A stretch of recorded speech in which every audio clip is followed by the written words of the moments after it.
All right, folks. There is no whiteboard today. I'm going to run through something. I'm super passionate about this, and this drives me crazy. So, all right.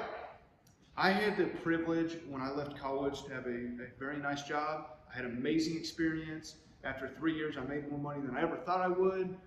Everything kind of played its course. I ended up leaving after 5 years. My 401k had about $50,000 to $55,000 in it.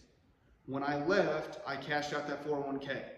Now, for those of you that don't know, if you cash out a 401k, you have fees and you have taxes, and they are not pretty, okay? I had a friend or family member that roasted me. I'm not exactly sure what all was said, but essentially it was, can you believe this guy that's supposed to be so good with money, so good with finances, cashed out his 401k? His future self's going to be kicking his past self. Can't believe he did that. He just wasted all this money on fees, on taxes, on whatever else. What they didn't realize, cashed out the 401k, paid the fees, paid the taxes. I can have a different video on this if y'all want. Put in $9,000 of my own money, bought a house, a rental, added equity, and made $1,000 a month cash flow. You can take out repairs, fine, $700 a month, whatever. Bottom line, the fees and the taxes that I lost, I got it right back in equity, which you really can't do anything with. But the house that's worth $180 now, by the time I can touch it in 30 years, my 401k anyway, so I was 27, you have to be 59 and a half to get your 401k. So by 30 years, unless I take money against it, that sucker's gonna be paid off. Not only am I making a lot of money every single month off this property, not only do I get tax benefits, in addition to that, in 30 years, this property is probably not going to be worth 180. It's probably going to be worth 280, 300, 320, whatever the case may be. Here's my question. Michael Jordan, arguably one of the best basketball players of all time. He is the best. All right. It's in the playoffs. It's in the 90s. The Bulls are killing it. And 2 minutes left.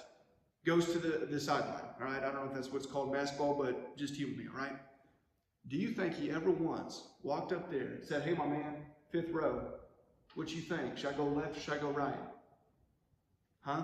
Did he do that? Did he come over here? Ma'am, on the 2nd row, you look very intelligente. You think a layup? Maybe I do a jump shot? What are you thinking? Highly doubt he ever did that. What did he do? He said, my man Phil Jackson, arguably one of the best coaches of all time. Many championship rings, right? He said, Phil, what should I do, buddy? What you think? Here's the idea. There's 16 to 17,000 people in that arena. Who's he listening to? Phil Jackson, we'll say 2 or 3 other coaches, and maybe the other players on the team.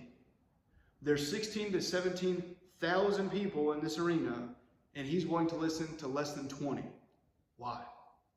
Who's the expert? Why should Michael Jordan listen to someone like me, right? Do you know why I've never once been asked for advice on skydiving? It's because I'm terrified of heights. It makes me extremely uncomfortable, and I have no business telling my opinion or anything else about skydiving. If I ever do, run. Don't listen to me. Take off, right? Here's the idea. That individual that roasted me, do they have passive income coming in? Well, arguably passive. We manage ourselves, so we have to work a little bit every once in a while. Do they have extra income coming in? Do they have a super healthy savings account? Do they plan on retiring early? If the answer to all these is not yes, then why would you listen to this person? One of the greatest mentors I have, doesn't even know he's my mentor, but is. I've learned so much from him, and I made a ton of money because of him. He doesn't even know that. That's awesome. What I wanted to be good at, he knows. Right? Anytime I could pick his brain on something, anytime he said something to someone else that I was around, I would listen to. This is great stuff, right? This makes sense. Personal goal of mine, no reason for this, but I want to have a 6-pack in the next 3 to 4 months, right? Do you know who I'm taking advice from? Someone that has a 6-pack, or someone that has had a 6-pack. Why? That's what makes sense. I'm not saying you have to be asking for advice for rentals, for finances, definitely not from me. All I'm saying is, whatever you want to be good at, whatever is important to you. Listen to advice from people that have accomplished it or are in the process of accomplishing it, or maybe even someone for advice on someone who failed at it and is going to tell you what not to do. All that to say, I would highly encourage you not to listen to the outside noise. It's so easy to let family, friends, friends of friends, and the terrible one, the internet, determine what's good and what's bad. There's so many things that I've read or heard someone hear that I cringe. And especially thinking, wait a second, you are teaching other people this?